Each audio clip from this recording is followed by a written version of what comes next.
All right, kiddos, we are in chapter 18, which is over the Atlantic system and Africa. So we're going to be looking at things like the slave trade and stuff like that. All right, here are your instructional objectives for this chapter. I'm going to give you a minute to read through those.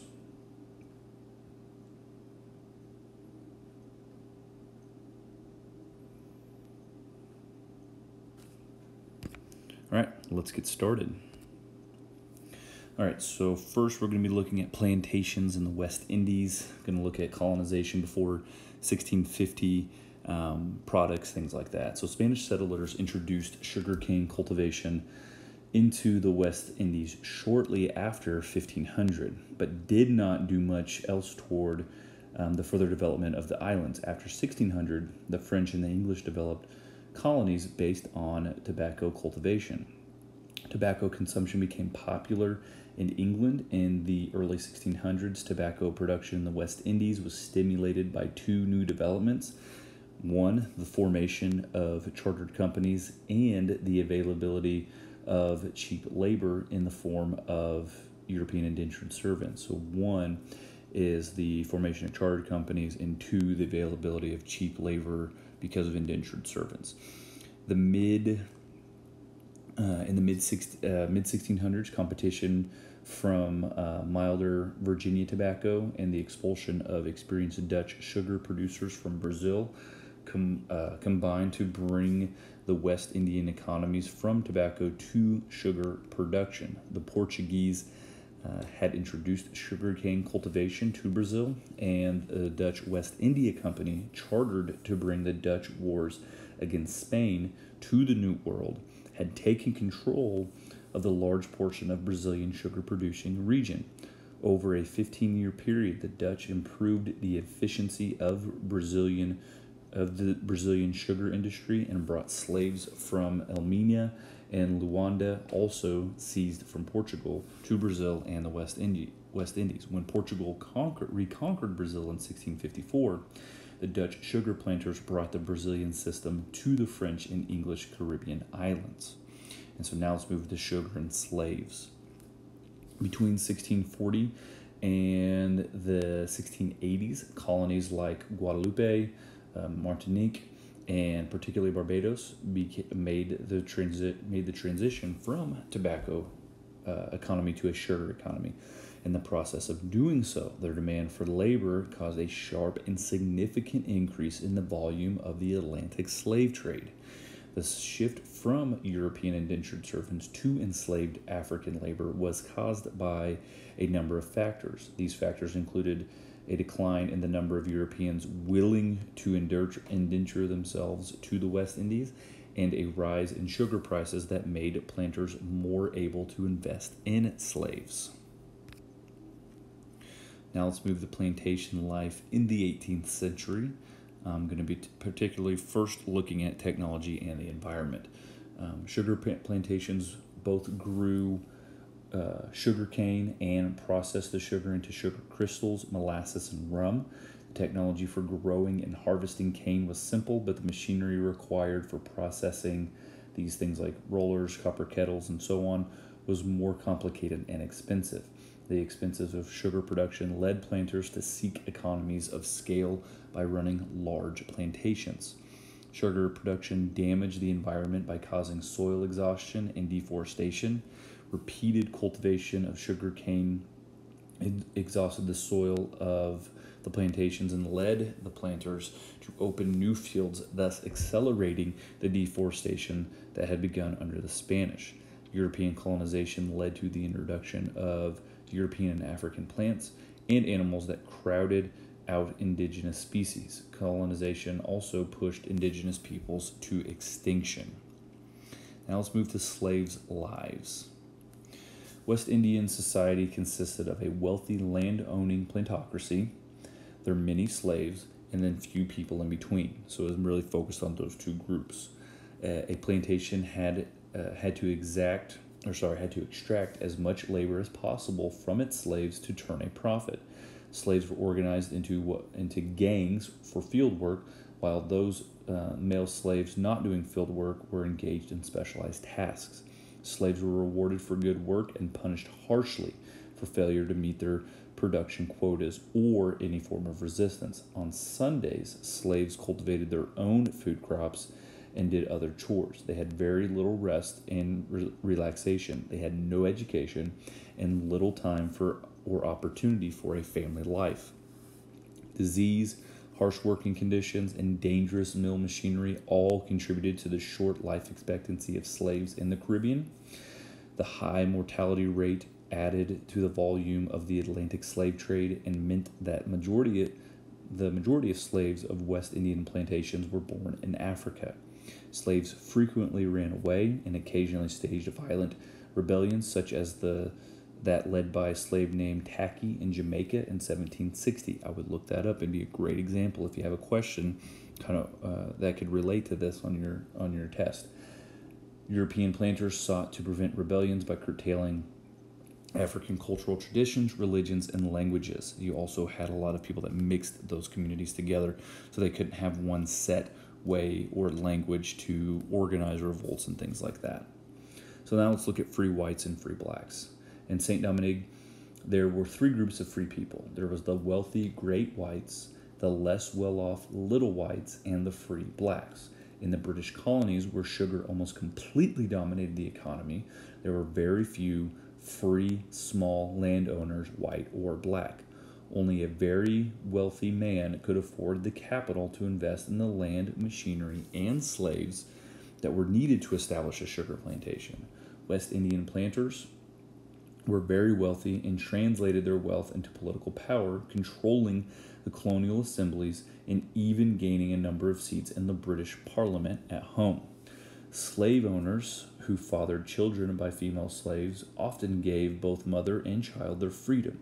Over time, this practice, which was known as manumission, M-A-N-U, mission, all one word, produced a significant free black population.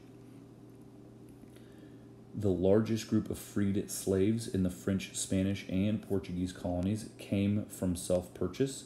Another source for the free black population was runaway slaves, known in the Caribbean as Maroons, and they developed the Maroon communities that you see there.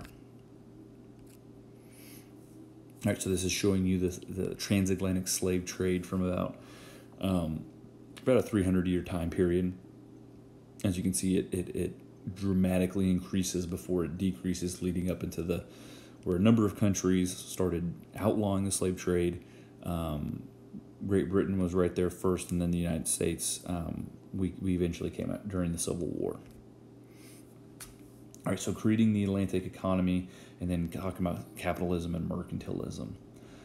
The system of royal monopoly control of colonies and their trade, as practiced by Spain and Portugal in the 15th and 16th centuries, proved to be inefficient and expensive. In the 17th and 18th century, two new institutions of capitalism and mercantilism established the framework within which government-protected private enterprise participated in the Atlantic economy. So instead of the governments having direct control over everything that costs them money, and they're very susceptible to, like crop failures or revolts or things like that, give it to private companies, but then have your hand in those companies kind of from the outside in. The mechanisms of early capitalism included banks, joint stock companies, stock exchanges, and insurance. Mercantilism was a number of state policies that promoted private investment in overseas trade and accumulation of capital in the form of precious metals. The instruments of mercantilism included chartered companies such as the Dutch West India Company and the French Royal African Company, and the use of military force to pursue commercial dominance. The French and English eliminated Dutch competition from the Americas by defeating the Dutch in a series of wars between 1652 and 1678. The French and English then revoked the monopoly privileges of their chartered companies, but continued to use high tariffs to prevent foreigners from gaining access to trade with their colonies. The Atlantic became a major trading area for the British, French, and the Portuguese in the 18th century. And then this leads us to the Atlantic Circuit. which really is the foundation for developing a global economy that we talk about, or that we will talk about throughout the rest of this. The Atlantic Circuit was a clockwise network of trade routes going from Europe to Africa, from Africa to the plantation colonies of the Americas, which is known as the Middle Passage, and then from the colonies to Europe. If all went well, a ship would make a profit on each leg of the circuit. The Atlantic Circuit was supplemented by a number of other trade routes: Europe to the Indian Ocean, Europe to the West Indies, New England to the West Indies, and the triangular trade among New England, Africa, and the West Indies. As the Atlantic system developed, increased demand for sugar in the 17th, 18th century Europe was associated with an increase in the flow of slaves from Africa to the New World. The slave trade was a highly specialized business in which chartered companies in the 17th century and then private traders in the 18th century purchased slaves in Africa, packed them into specifically designed or modified ships, and delivered them for sale into the plantation colonies. Disease, maltreatment, suicide, psychological depression all contributed to the average death rate of 1 out of every 6 slaves shipped on the Middle Passage. Disease was the single most important cause of death, killing the European crew of the slave ships at a roughly the same rate as it killed the slaves themselves.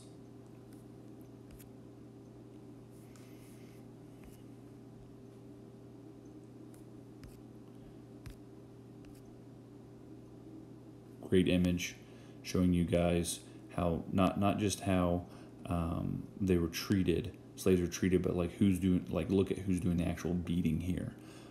That's significance. Okay, that's how you keep. That's just a mechanism of maintaining power during this time. And then if you look to the further to the left, you see 2 women there. Can consider them being probably in a relationship with the plantation owner. All right, so let's look at Africa, the Atlantic, and Islam. We're going to look at the Gold Coast first. European trade with Africa grew tremendously after 1650 as merchants sought to purchase slaves and other goods. The growth in the slave trade was accompanied by continued trade in other goods, but did not lead to any significant European colonization of Africa. African merchants were discriminating about the types and the amounts of merchandise that they demanded in return for slaves and other goods, and they raised the price of slaves in response to increased demand. African governments on the Gold and Slave Coast were strong enough to make Europeans observe African trading customs, while the Europeans, competing with each other for African trade, were unable to present strong, united bargaining position. Exchange of slaves for firearms contributed to state formation in the Gold and Slave Coast. The Kingdom of Dahomey, Dahaomey, used firearms acquired in the slave trade to expand its territory, while kingdoms of Oyo, and Asante, Asante, had interest both in the Atlantic trade and in overland trade with their northern neighbors. The African kings and merchants of the Golden Slave Coast obtained slaves from among the prisoners of war captured in conflicts between African kingdoms. And then that brings us to the Bight of Biafra and Angola. There were no sizable states and no large-scale wars in the interior of the Bight of Biafra. Kidnapping was the main source of people to sell into slavery. African traders who specialized in procuring people for the slave trade did business at inland markets or fairs and brought slaves to the coast for sale.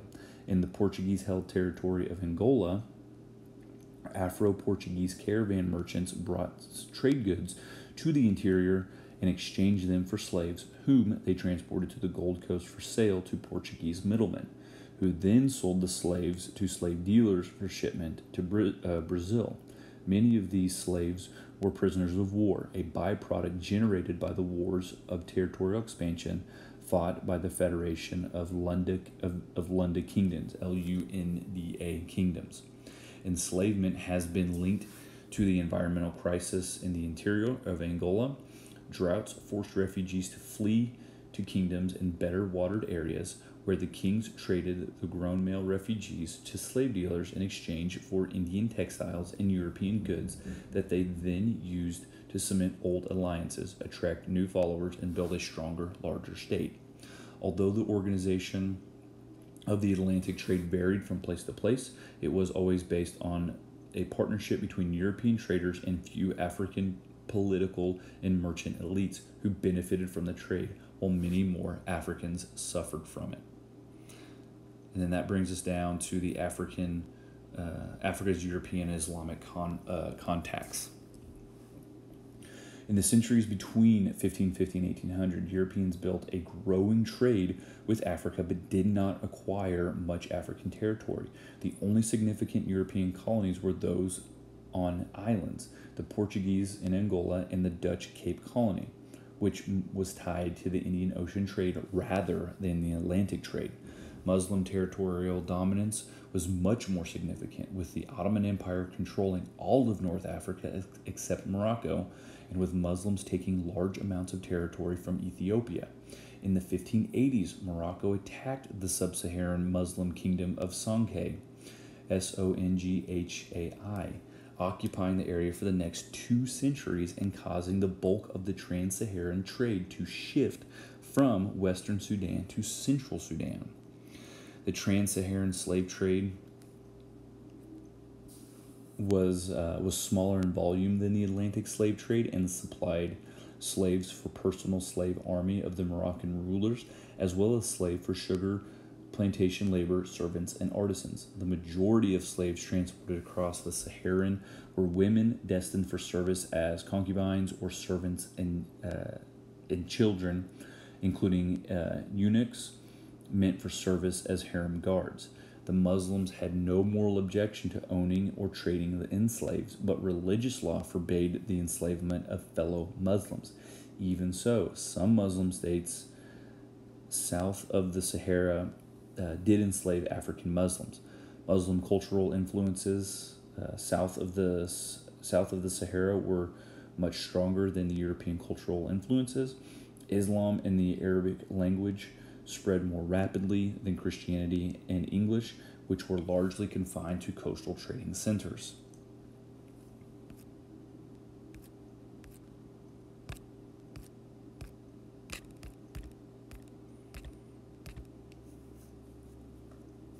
The European and Islamic slave trade could not have had a significant effect on the overall population of the African continent, but they did have an acute effect on certain areas from which large numbers of people were taken into slavery. The higher proportion of women taken across the Sahara in the Muslim slave trade magnified its long-term demographic effects.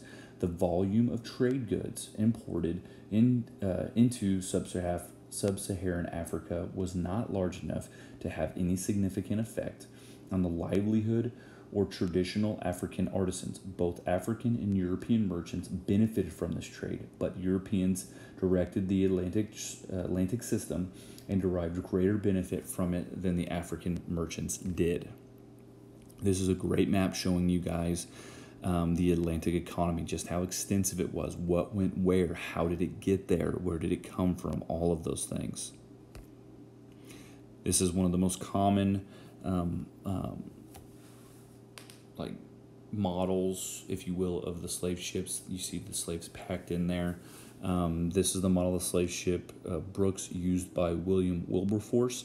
He was one of the leading abolitionists of the Atlantic slave trade.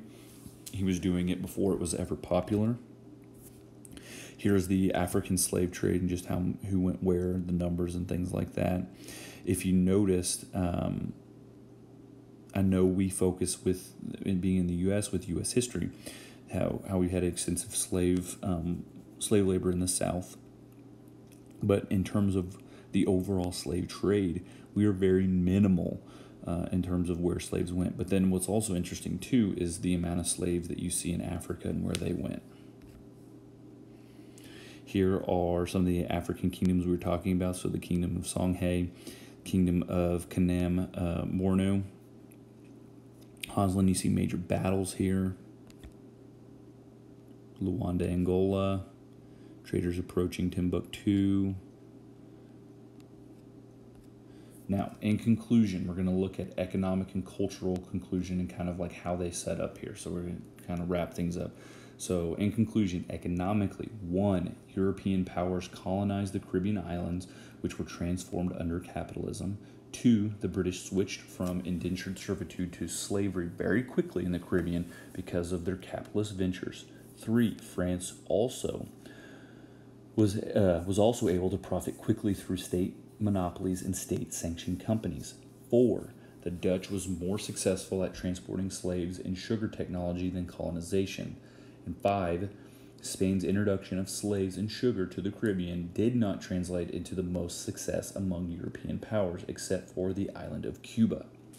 And then we're going to look at cultural conclusions here. So culturally, 1, all West Indian plantation societies were affected by the introduction of European and African plants and people and participation in the world market. And in conclusion, 2, though Africa's participation in the Atlantic trade system was important as the sugar production in the West Indies, Africans mainly